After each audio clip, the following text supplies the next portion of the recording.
When you play the Game of Thrones, subscribe and like. or you die.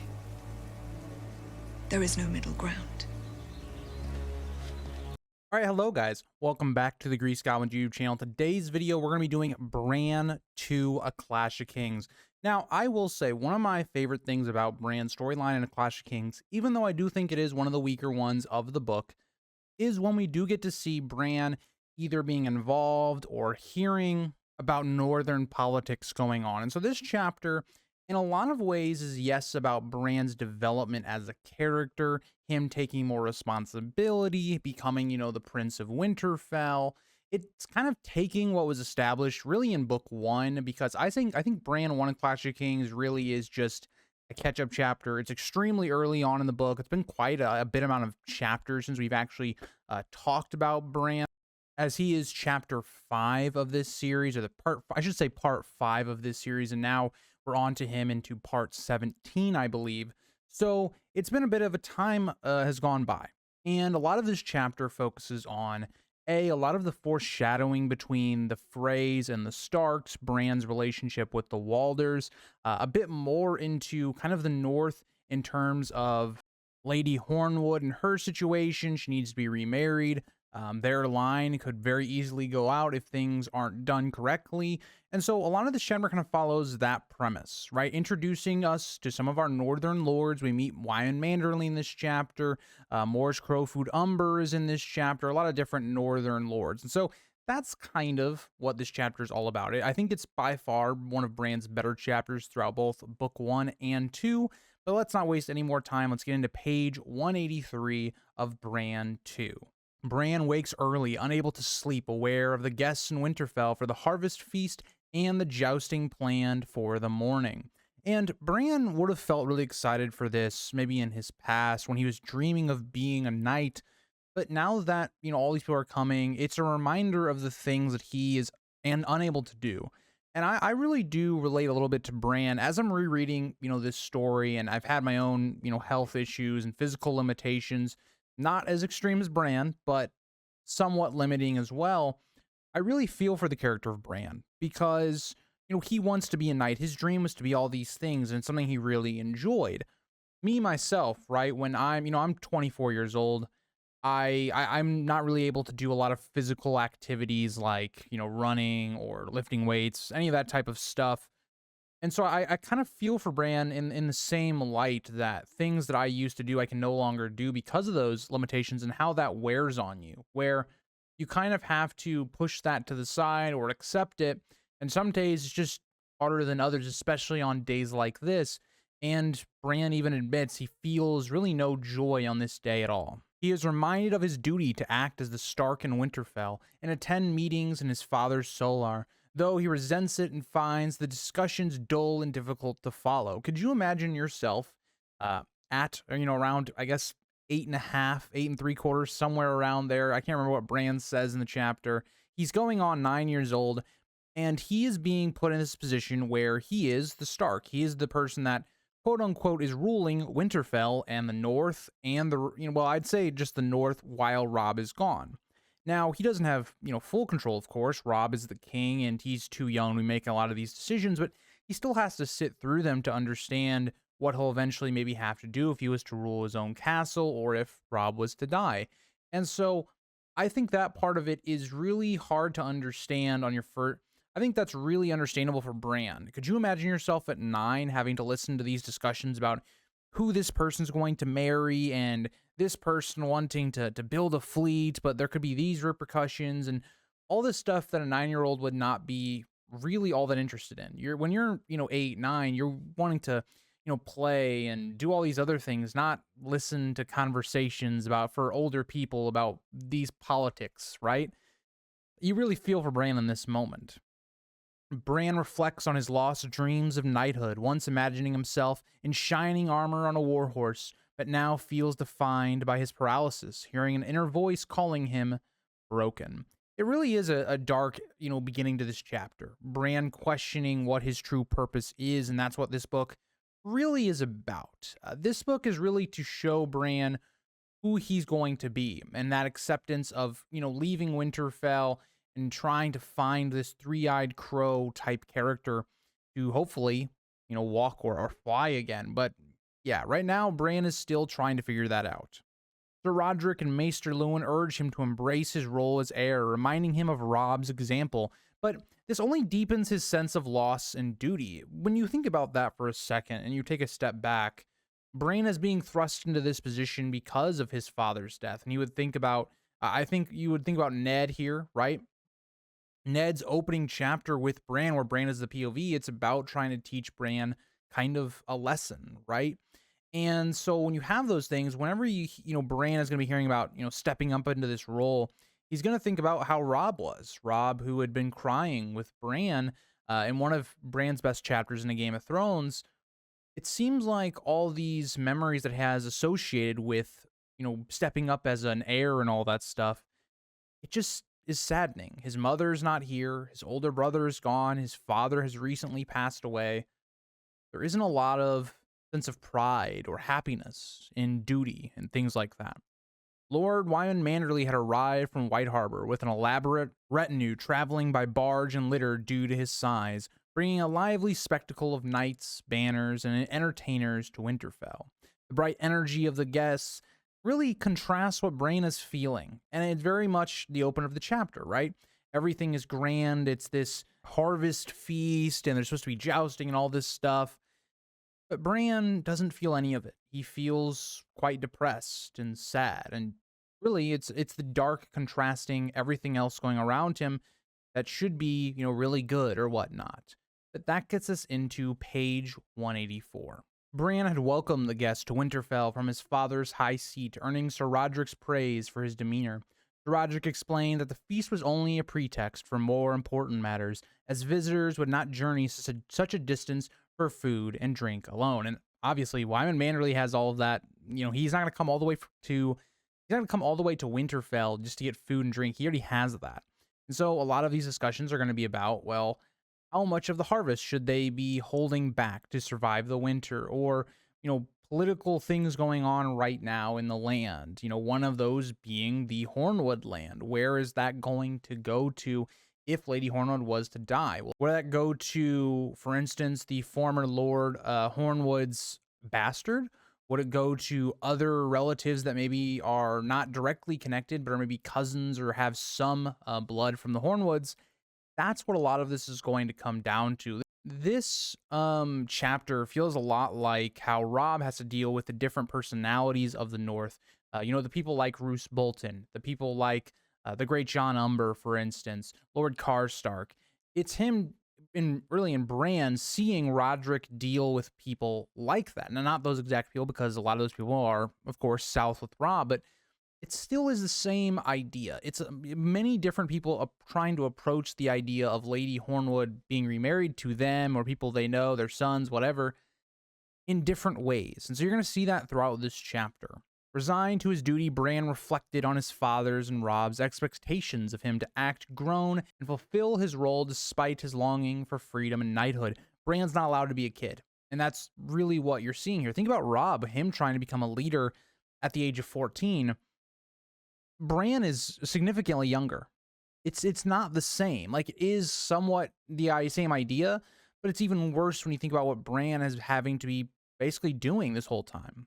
At this, Hodor arrives to help Bran prepare for the day, and Bran shows his white wool doublet and silver brooch to appear lordly for the meetings. With Hodor's gentle assistance, Bran was dressed and placed in his wicker and leather basket, secured to Hodor's back, a routine made necessary by his paralysis. And something that Bran talks about, during this page is how he wants to try and do things as much as he can by himself. He wants to feel like a normal person. And again, I can't fully relate to Bran on this because I'm not paralyzed, but I can relate on terms of just, I am somebody that physically, if you asked me, again, I'm 24 years old. If you asked me, could I help you move to an apartment? I straight up would have to just refuse. And it's not because I don't want to help you. It's just, I physically can't without injuring myself.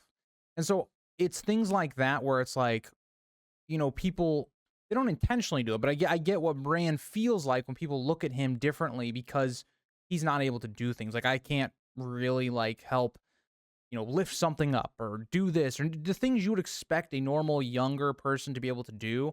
Sometimes I just cannot do those things. And so that's something that I really like when that's something I really like about when George does go into Bran's chapters, and is when he talks about disability and those things, because as I've gotten older and health changes have changed, I've related a lot more with Bran. And I think if you guys watched from the beginning of my Game of Thrones reread to now, you would kind of sense that difference in the way I talk about Bran. But yeah, I really like that George took the time to kind of make a little bit of a note there about Bran's condition.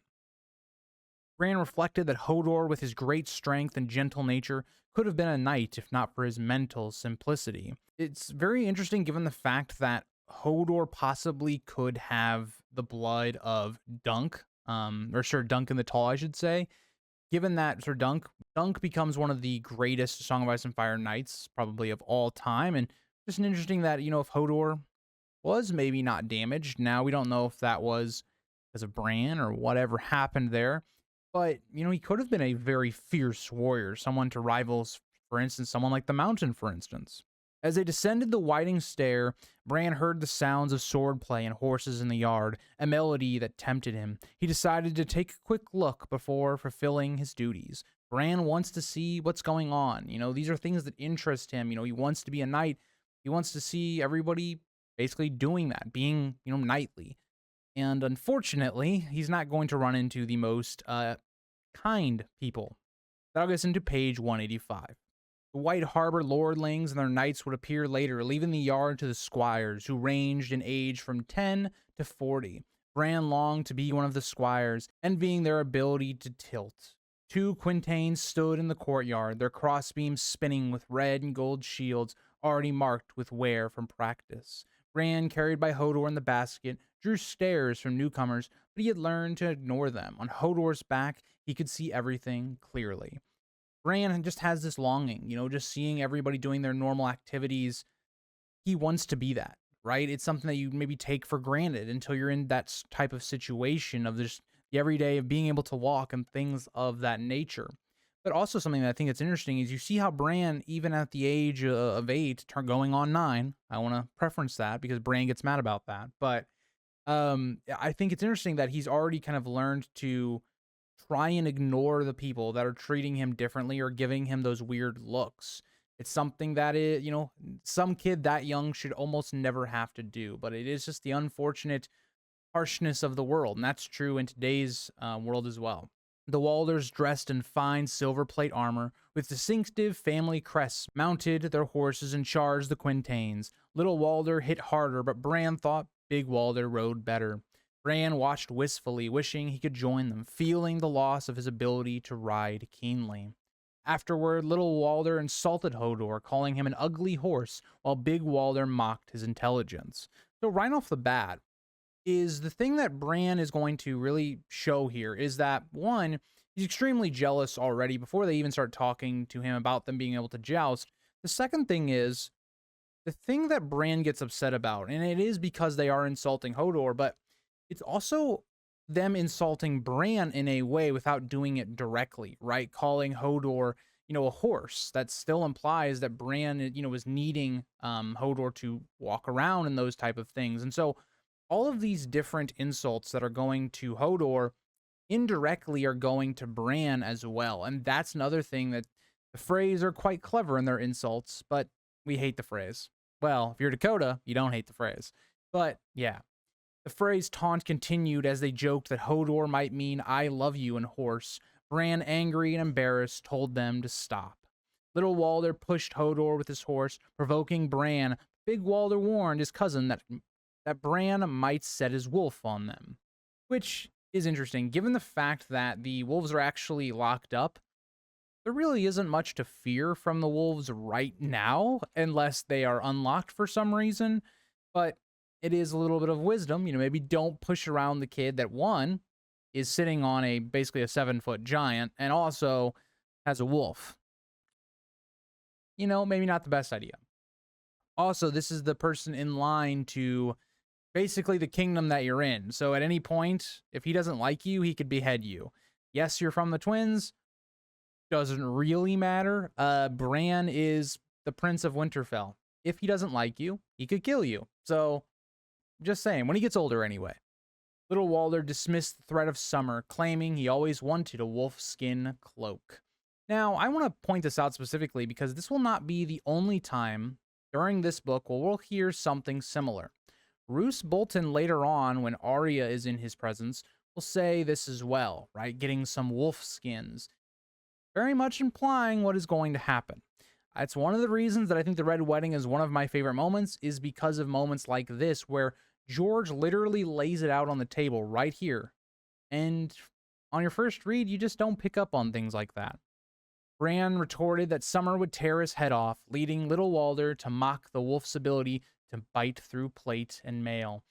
And that's another thing here is you think about what are Robb and some of his northern lords and bannermen at the Red Wedding going to do when they're all unarmed and all the Freys and Boltons are armed. Just a little note of that as well. Maester Luwin intervened with a sharp rebuke, silencing the quarrel and reprimanding the Freys for their behavior.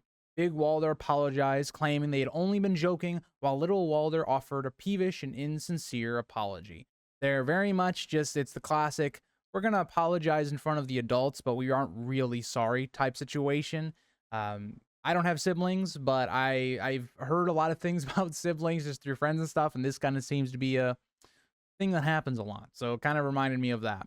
Luwin lectured them on their duty to protect the weak, specifically calling out their cruel treatment of Hodor and warning Little Walder to stay away from the wolves. The Maester then summoned Bran, reminding him that Lord Manderly and Sir Roderick had been waiting for him to attend their audience.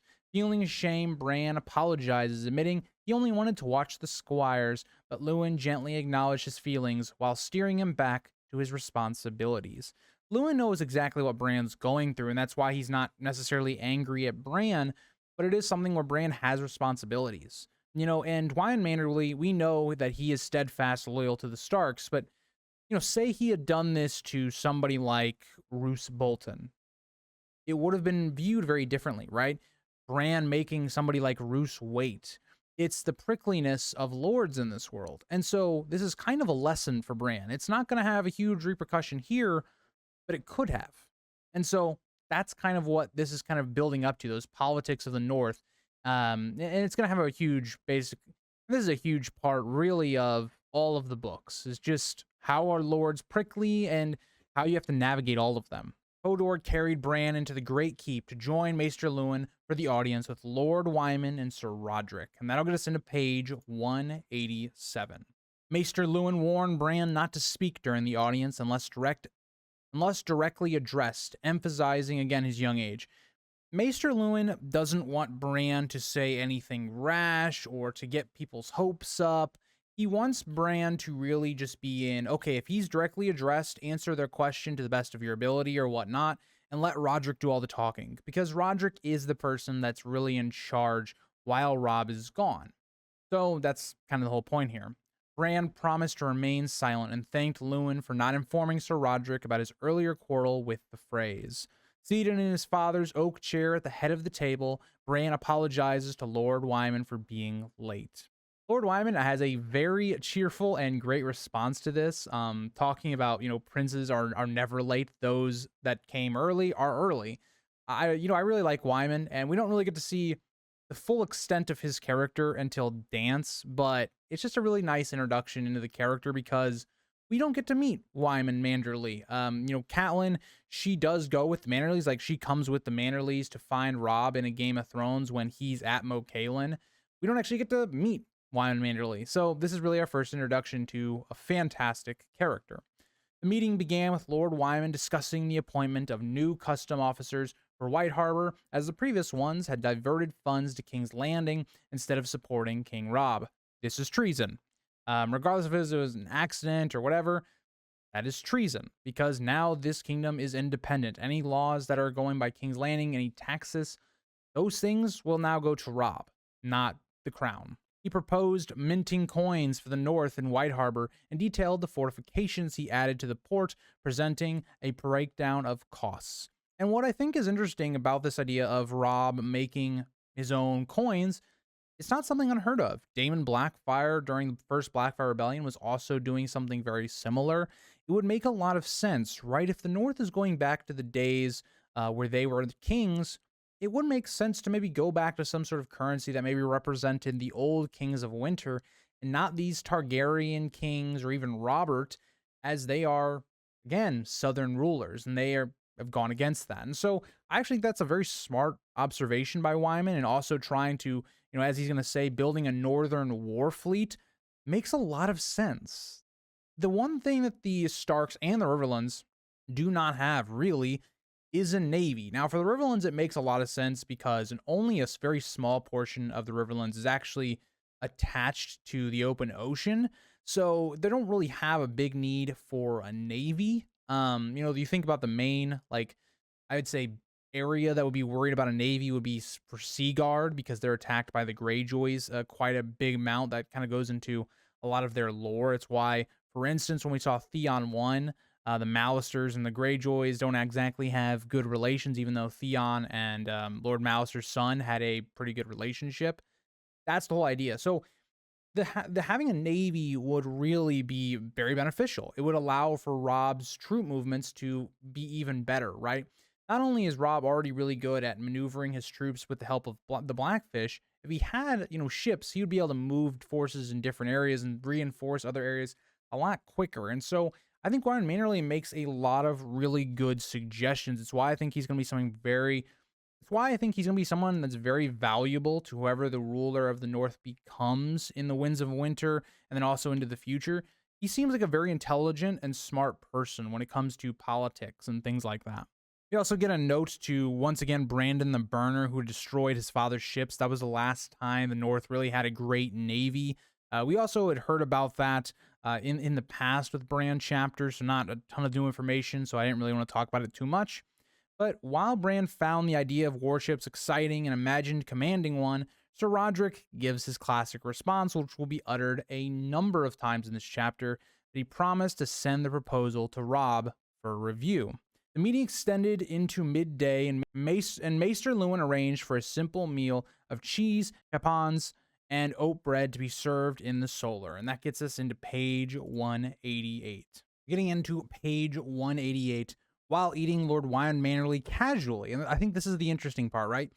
Lord Wyman Manderly kind of brings up this idea of marrying Lady Hornwood, or one of his sons marrying Lady Hornwood, very casually. Like he's been kind of doing all these pleasantries and just tries to slip it in there like he didn't even hear it. The other lords, they'll be more blunt and they'll have other different approaches to it. I just wanted to bring that up here.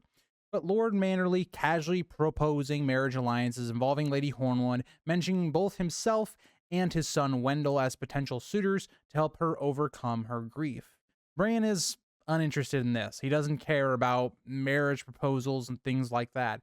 He wishes he could be outside in the yard where the sounds of sparring drifted through the windows. But after the meal, Lord Wyman raised the issue of a letter from Lord Tywin Lannister, offering to release his son Willis without ransom if he withdrew his support from Robb and pledged neutrality. Now, of course, Lord Wyman is not going to flip on the North by any means, but it's kind of showing what little things Tywin's trying to do, right? He's already sending letters to the houses in the North, trying to sway them against the Starks, something that would also catch the notice of somebody like Roose Bolton, and something that will already start beginning to be planned. As Lord Wyman reassures Sir Roderick that his loyalty to King Robb was steadfast, but he expressed concern about Willis languishing in the cursed Harrenhal. He hoped for a captive exchange to free his gallant and eager son. This does two things right away. One, it's going to tell us right away that there are people that are, at Harrenhal that are going to be captives. That's important for Arya's storyline later on and building up that idea. But it also kind of builds the bad picture of Harrenhal. And we know Arya is going to be going there soon. It's a lot of that building for another plot line. A lot of things that this chapter does well is it builds things for other chapters and for other characters. Bran grew stiff and restless from sitting through the long meeting, which finally concluded late in the day. Could you imagine a kid, having to, from morning all the way to the evening, sitting in one spot and listening to just people talk about very adult-like things? Take it a step further. Imagine you have a child. Do you think they could even do that? It shows how mature Bran is even at this young age, that he'd be able to do that. I cannot name any kids that would be able to do that. I remember when I was younger, my parents always took me to church every Sunday with my grandparents. And I remember always like, there were just, especially as I got older, it was harder to sit there and just listen to it because fortunately, especially when you're young, church is not the most interesting thing in the world. I can't imagine sitting there for hours and hours like Bran. But that evening, Lady Donella Hornwood arrived at Winterfell with only 6 weary men-at-arms, grieving the deaths of her husband and son. She appeared frail and drained. Now think about why Ramsay is going to do what he eventually does. Lady Hornwood doesn't seem to have the most amount of men or any of those things. She's very much in a weakened position. You think about Lord Manderly, when he comes to Winterfell, he shows his strength. He makes that well known. Lady Hornwood does not do that. Bran greeted her with condolences, expressing Winterfell's respect and remembrance of her family's sacrifices, and Sir Roderick granted her leave to rest, deferring further discussions until the next day. And this is kind of the main plot, in my opinion, of the chapters: who's going to marry Lady Hornwood. And it's not the most happiest prospect, especially when you consider what's going to happen to this character. But that's going to get us to page 189. The next morning was devoted to practical discussions about preparing for the coming winter, focusing on grain storage, preserving food, and adjusting harvest portions. Maester Luwin suggested increasing Lady Hornwood's stored harvest from 1/5 to 1/4, which she agreed to. Yes, and this is the big part of the North, right? They have to be the most prepared because they are already in the deep North. The winter will hit them the hardest. And so having that grain and that food set aside will help you survive, even though winter is still going to claim a number of lives. Now, this might all be for naught. We don't know how long this long night, the White Walkers coming south of the wall is going to last. It actually might be a very short thing. But given the past, it makes a lot of sense of what Luwin is telling them. What I think is even more surprising is that Luwin has to tell these people to begin with, right? You would think there would be almost a guide of how to, save food for the winter, because he tells this to multiple people.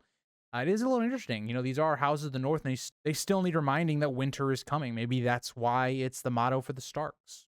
Lady Hornwood warned of troubling developments at the Dreadfort, where Ramsay Bolton, the illegitimate son of Roose Bolton, was gathering men. She expressed concern about Ramsay's ambitions and cruelty, mentioning disturbing tales of his hunts and his servant Reek.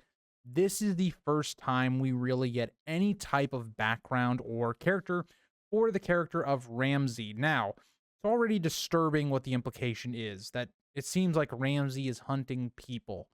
And so when you get this idea, because they're also going to talk about, bastardry in this chapter. This is like the other side of it where, Bran looks at bastards very differently because he grew up with Jon, and Jon was like a brother to Bran.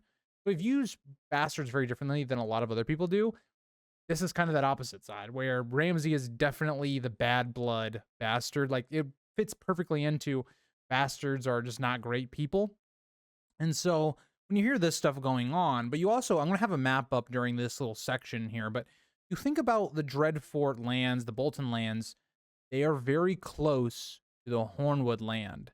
And when you think about that, you have to be worrying because, yes, you're all part of the North, you're under Robb Stark, but when you see this guy that has a really bad reputation already, amassing forces, his banner is literally a flayed guy, you're going to worry. And I think the North really doesn't take focus of this or take note of this. I know Roderick says, oh, if he does anything, we'll come to your aid and all that stuff. But it's like, you're really just not protecting from what the issue is likely going to be. Bran thinks about wanting to give her more men, which is what they should do. And I know it might be hindsight because we know that Ramsay actually will invade the Hornwood lands and will take Lady Hornwood as basically forced upon wife to get her lands. It is one of those things where you're thinking about this and everything that Lady Hornwood just told you, Roderick just kind of discounts and tries to reassure her. It doesn't really do anything for her. But also he then at this time takes the chance to hint at the idea of her remarrying to strengthen her position. And that's what you would hope to see. Instead of Winterfell having to use its own men, its own forces, having her marry into some other house so that those men can protect her from Ramsay because of her vulnerable position. Now, the issue with that is that Lady Hornwood is not an age of, having children, I should say, because she's a little bit too old for that. And so at this time, what do you do about the Hornwood line, right? You can't have any children, so what is going to happen about that? And men may also look at her and go, okay, well, I can't have children with her, so what's the point, right? And she even thinks about this very interestingly, is like men seem to pursue her more after she had lost all of her, youth and her beauty and her family. And she even discounts the current suitors, Moore's Crowfoot too old and brutish, and Lord Manderly too large to share a bed with comfortably. It's very important that Lady Hornwood already understands her position. She seems very intelligent. Unfortunately, I just don't think Roderick, Lewin, and Bran do enough to help her. Bran, still a child, imagined the logistics of such a union in his own way, likening sleeping beneath Lord Wyman to being crushed under a horse. Bran's trying to understand what they're talking about. I don't even think, he doesn't really understand what they're talking about, but it isn't a pretty picture to think about Lord Wyman doing sex with Lady Hornwood. There's a picture for you guys, so enjoy that. But yeah. After Lady Hornwood departed, Maester Lewin teasingly suggested that she might be interested in Sir Roderick as a suitor. Well, this lighthearted comment contrasted again with the grim tone. We just got done talking about Ramsay and Lady Hornwood's position, and Lady Hornwood does flirt with Roderick. She says, maybe don't look so far for a suitor. My boy Roderick, I guess he'd just be chatting up the women. I guess that's all we got. But that gets us into page 190 where Roderick explains why that's not such a good idea. So getting into page 190, Sir Roderick cleared his throat and looked uncomfortable as he began discussing a woman who posed a danger to the peace of Bran's brother's realm.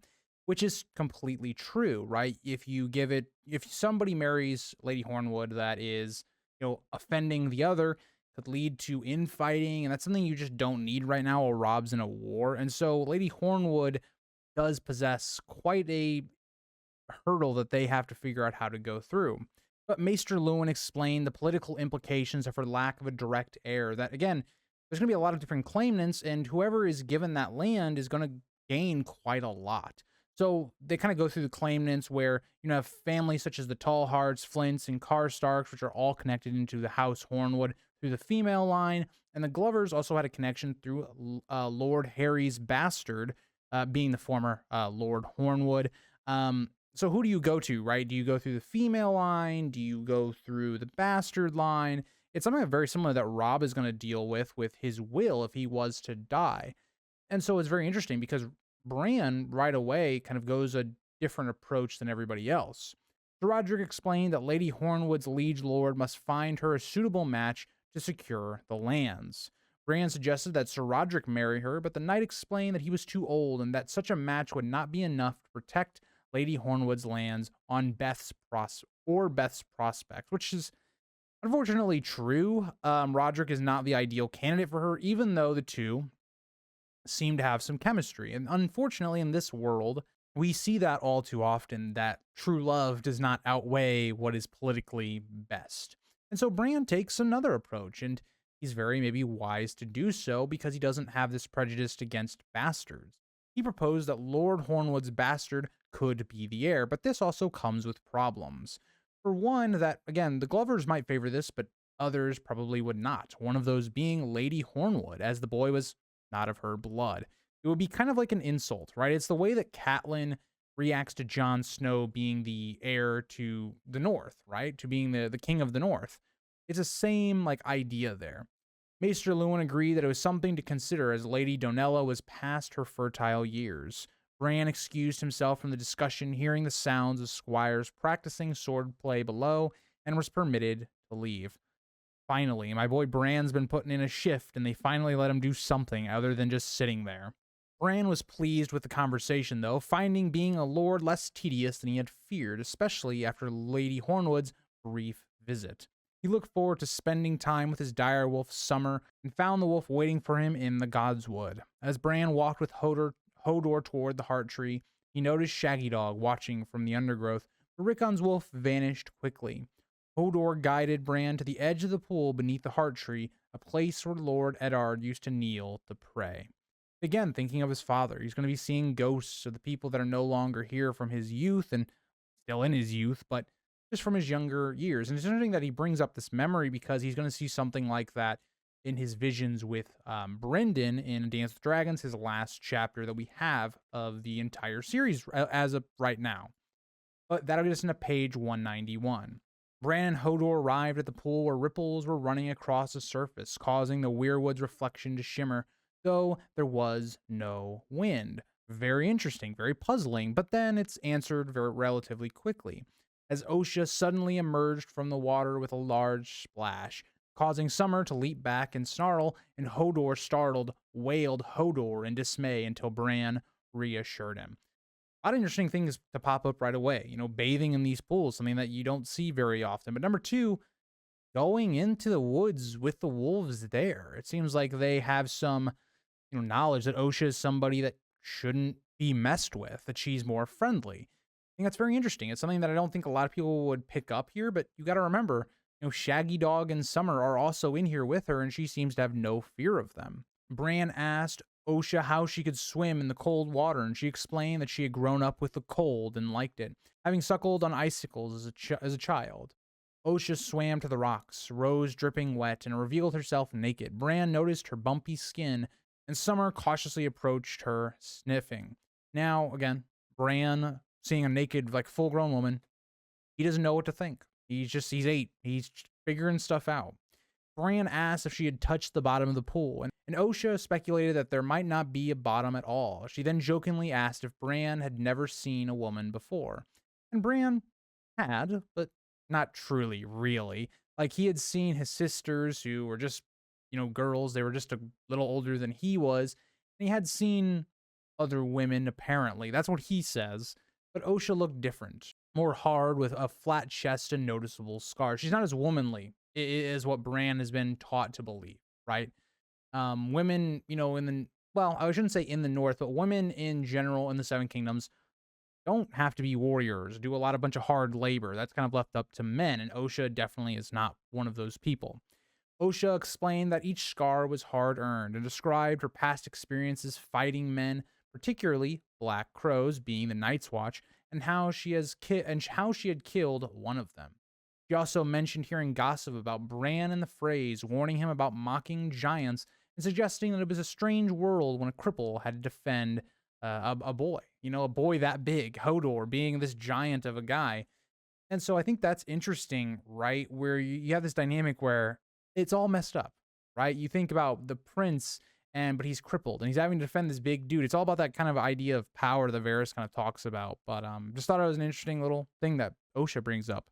Bran recalled an incident from his childhood when Hodor had been tormented by other boys in the market square, never fighting back despite the abuse. Bran mentioned that Septon Chael, I'm going to say, it's probably not right, had described Hodor as having a gentle spirit, which Hodor does until Bran starts to, go into side of his head. But, yeah. Osha acknowledged Hodor's strength, remarking that he could kill a man if he wanted to, but cautioned both Bran and Hodor to watch their backs, especially around the Walders. And he is correct. Another little sign there, another little wink by George to not trust the phrase, and also what we will see to come with the character of Hodor whenever Bran, wargs him. But that'll get us into page 192. Osha remarked on the big one they call little, referring to someone who is big outside but little inside, and mean down to the bones, referring to Big Walder, of course. She was wary of the direwolves, mentioning how Summer and Greywind had torn wildlings apart when she was captured. These wolves, they may be young, they are still vicious. There's a reason that Greywind goes into battle with Robb. Bran responded that Walder would never hurt him because he was scared of Summer, but Osha suggested the man might not be as stupid as he seemed, or perhaps he was, which could lead to trouble.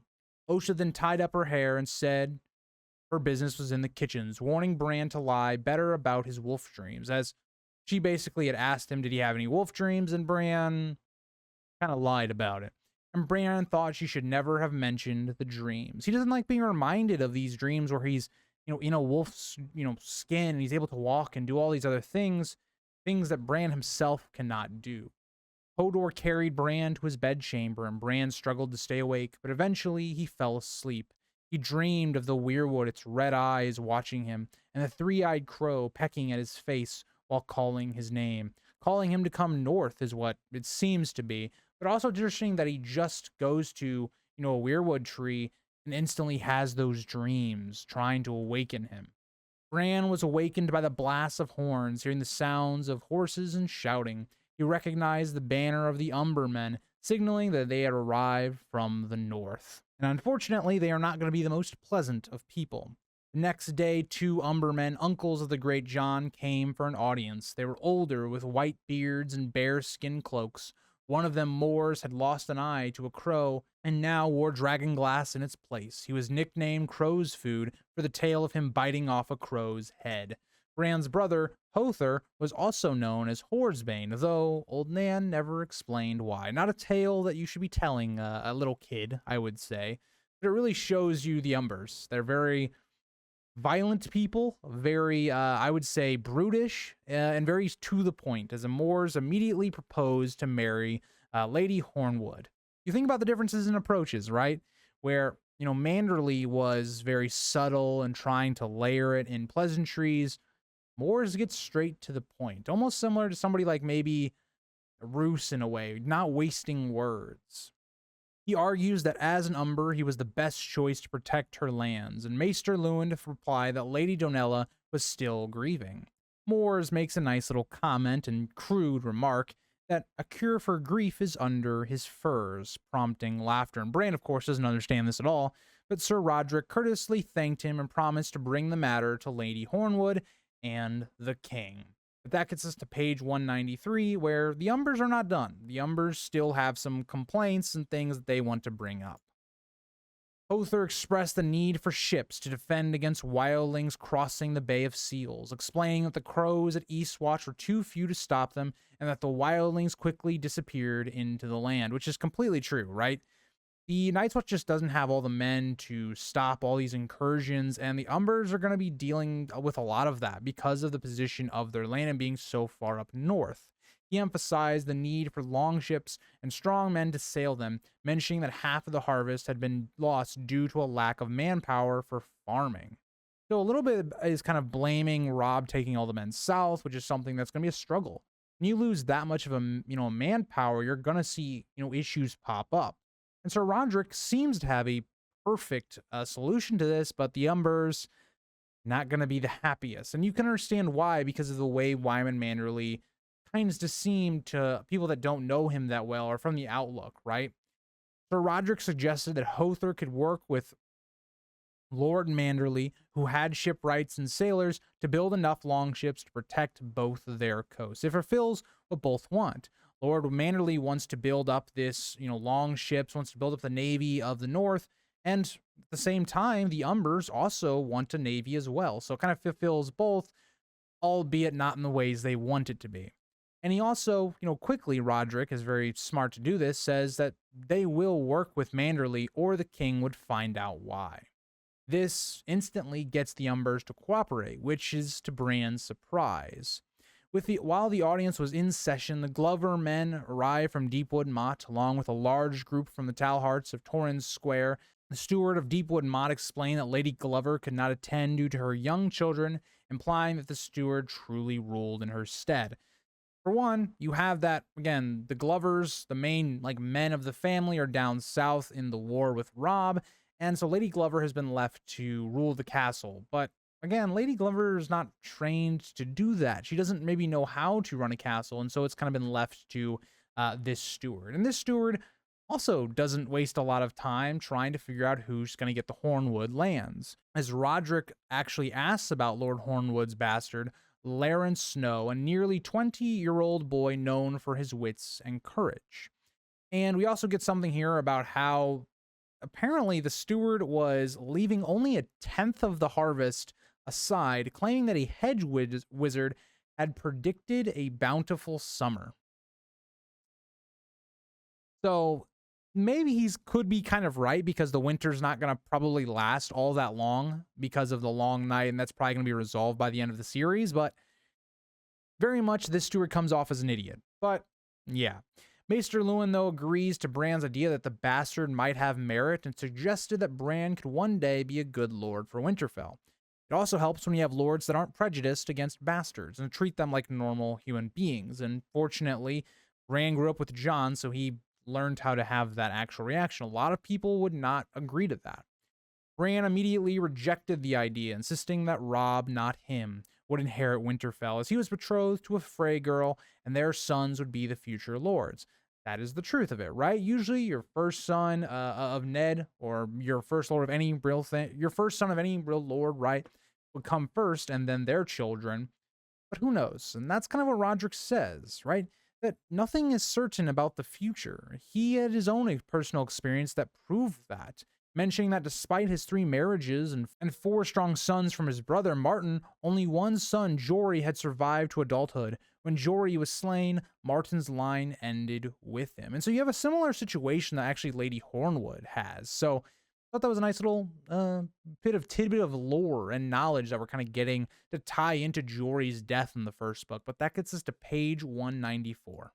Leopold Tallhart spoke the following day, discussing weather signs, the simple-mindedness of the small folk, and his nephew Benfred's eagerness for battle. Benfred had raised a group of young boys calling themselves the Wild Hares, who tied rabbit skins to their lances and sang chivalric songs. And these men very much sound like boys. They sound like basically what Catelyn will come to see, the Knights of Summer down south. And Bran thought this would be an awesome thing. He remembered Benfred as loud and boisterous boy who'd always been friendly with Robb and Theon during past visits to Winterfell. And Roderick seems very displeased by this. I think Roderick can see that, yeah, these men are not, or these boys, I'd probably say, are not ready for war, and they're very much playing at war. Sir Roderick states that if the king needed more men, he would have called for them. He instructed Leopold to keep his nephew at Torrhen Square, as his lord father had commanded. After this, Leopold raised the issue once again of Lady Hornwood, lamenting that she had no husband to defend her lands and no son to inherit them. He proposed sending his younger son, Baron, to Lady Donella to foster as her own, since Baron was near 10 and related to her by blood.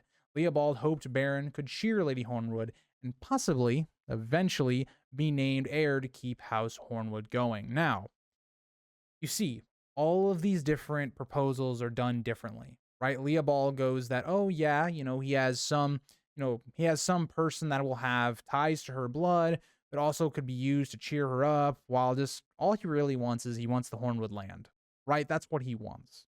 Maester Luwin suggested that Baron might be named heir, prompting Leopold to confirm that it was his idea. Bran quickly spoke up, thanking Leopold for his suggestion before Roderick could respond. He offered to bring the matter to his brother Robb and Lady Hornwood.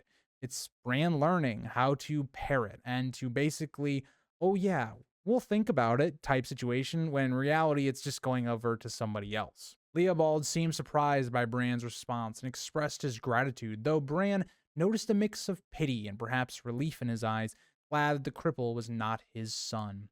And for a moment, Bran felt a surge of hatred towards him. It's people looking at Bran differently. It's what we talked about a lot at the very beginning of this chapter.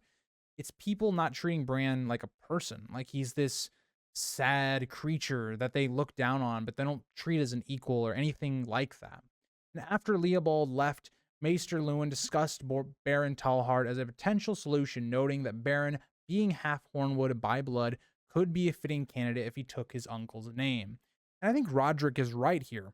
Baron is just a boy. And you think about the bastard, he's 20, like that's much more aged up. That's much more of an adult, somebody that could start to defend the Hornwood lands. And like Roderick notes, Baron would struggle to hold the lands against powerful contenders like Mors Umber or the bastard of Roose Bolton. He stressed the importance of careful thought before Robb made a decision. And you think about how long this is all going to take. Robb is doing his own war. He doesn't really have the most amount of time to rule over things like this. And will they even be able to get a message to Robb promptly? Robb's going into the West. How are you going to get a letter to him? That's the whole issue, is that your king, the person making all the decisions, isn't here to make the decisions. He's elsewhere. So all these things kind of just get left up in the air until they can be addressed maybe months down the road. And fortunately, that's not going to work so well. Maester Lewin suggested that the decision might come down to practical considerations, such as which Lord Robb needed to court most. He noted that since the Rivellins were part of Robb's realm, Robb might want to solidify an alliance by marrying Lord Hornwood to a lord from the Trident, possibly a Blackwood or Frey. And this could also make a lot of sense. You especially think about the Rivellins, they're taking the brunt of the damage right now. It might make a lot of sense to reward them for their loyalty and sticking through it, and giving them some basically claim and or land in the north to maybe rebuild. That'll get us to 195, where Bran makes a very good joke, given definitely the lighthearted part of this chapter. Bran, in a moment of frustration, joked that Lady Hornwood could marry one of the Freys, or even both of the Walders, taking them both. Roderick gently chided him for his unkindness, but Bran, feeling anger towards the Freys, fell silent and scowled. Ravens from various noble houses arrived, offering regrets the bastard of the Dreadfort would not be coming, obviously, and other key houses like the Mormonts and Karstarks had already gone south with Robb. Other nobles were either too sick, old, or otherwise unable to attend. And it very much comes down to, why would they need to go to Winterfell if they don't have anything that they need to discuss? You think about all these different lords, ladies, whoever, they're all coming to Winterfell because of grievances or things that they want. You can now see why a lot of these things would drive somebody like Robert Baratheon kind of mad. Finally, the Curwins responded, though only Lord Curwin's son Clay arrived with a group of 24 lances. Bran greeted Clay cheerfully, and Clay playfully referred to him as Prince Bran. Clay joked that everyone was calling themselves kings or princes these days, even Stannis, who claimed that Queen Cersei's son Joffrey was a bastard because of his incestuous parentage. You see how that news is spreading. Like we talked about in the last chapter with Tyrion 3, Stannis has sent this letter and everyone's knowing about it, even like the Curwins or more minor houses in the north. One of the Curwin knights expressed his disdain for Joffrey, calling him faithless because of his father's reputation as the Kingslayer. Another knight remarked on the god's punishment of incest, citing the downfall of the Targaryens. I will say that took like 300 years, so I don't know. And even by that point, they almost basically had tried to stop doing incestuous marriages, so I don't know if I go that far. This conversation caused Bran great anxiety, making him feel as if he couldn't breathe and as if a giant hand was crushing his chest. He gripped Dancer's reins desperately, feeling like he was falling. And so this is a point where there's some contrast. I did a what if video about if Bran, like if he had remembered, Jaime was the one that pushed him, what would have happened? And a lot of people seemed to kind of push back on that video because they thought that Bran already knew who pushed him, and it's not apparent at all. At no point does Bran know it's Jaime or Cersei, but even here he has a reaction to it, and he doesn't even seem to know why. He just wants to get out of this conversation, doesn't want to talk about it because it seems like there's something that feels off about it. Bran doesn't remember it. Even Bran at the very end of this chapter will have a dream about that night, but he doesn't know who the person is. He doesn't specifically name drop Jaime. That's why I believe Bran doesn't actually know what truly happened, that Jaime pushed him off and what he actually saw, because that's not made very clear here. It seems like Bran very much is feeling like there's something I should be remembering here. There's some hole in my memory, but I can't really tie that connection, because I very much believe that the Three-Eyed Crow took that memory from him to basically have those events play out to where Bran would then eventually get to Brynden. And so that plays out because, Theon and the War of the Five Kings pushes Bran out of his home. So I wanted to make that kind of clear here in my thoughts on that. Bran's distress was noticed by Clay, who asked if he was unwell, but Bran managed to steady himself, responding that Robb will beat him too, referring to Stannis as another, again, king. Bran then turned Dancer's head toward the stables, trying to escape the conversation as terror and confusion overwhelmed him. Again, remember, confusion, right? Bran is not clear as to what is going on, why he's having this reaction, but he just feels uncertainty, and he wants to get out of this conversation. That gets us into the last page of the chapter, page 196. That night, Bran prayed to his father's gods, hoping for dreamless sleep, But the gods mocked him with a nightmare worse than any wolf dream. He seemed to basically be recounting the night of his falling. In the dream, the three-eyed crow appeared, crying, "Fly or die," and pecked at Bran relentlessly. He pleaded, but the crow showed no mercy, gouging out both of his eyes. In darkness and pain, Bran screamed as the crow drove its beak deep into his skull, splitting his head apart. The agony felt like an axe splitting his mind open. Now, there's a couple things I want to point out here. This really is basically to show, yes, Bran's third eye trying to awaken that. I think there's more here, though, because when we get this description and we're seeing this idea of fly or die, it seems like almost that the three-eyed crow is pecking out his eyes, his seeing, right? I almost think that also seems to refer to what happened the night that he was pushed. That, again, that memory, his eyes, his remembrance of that is gone. He doesn't remember exactly what happened. When the crow finally pulled its beak away, Bran regained his sight, only to see himself clinging to a tower miles high, his fingers slipping from the stone. His legs, dead and useless, dragged him downward as he cried for help. There was no escape. A golden man appeared above him and pulled him up, only to coldly toss him into the air, saying, "The things I do for love." Bran fell, terrified, feeling the weight of his helplessness in the dream. So again, it seems like the three-eyed crow is almost giving him part of his dream back, or what actually happened, his memory, but not fully. It seems like him coming into this knowledge of Cersei and Jaime and Joffrey and all that have awoken part of that memory that was taken from him. And so he's not getting the whole thing, but he's getting part of that memory back. Because think about the way he describes it, a golden man. He doesn't know who this golden man is. He doesn't describe him as Jaime Lannister. So that's my argument for why I don't think Bran actually remembers truly what actually happened. But that is the end of Bran 2. I really like Bran 2. I think it's a really great chapter in showing us kind of that northern politics going on. I think it does a lot for Bran as a character. I distinctively remember this as being one of my favorite chapters for Bran of this book. I know there's some other good ones when he gets introduced to the reeds and stuff like that. And even his last chapter is really good as well. But I hope you guys all enjoyed. I'm not sure how long this one's going to be. I do feel like these Bran ones, even though this is a very long chapter in terms of some of the other ones we've done so far, especially the last couple of weeks, the recording doesn't seem to be as long as it would imply with that page length. A lot of it just comes down to Bran is not the most interesting character. Like, he's not having the most insightful, like, thoughts or conversations. So, yeah. But I'll see you guys all in the next one, and bye, guys.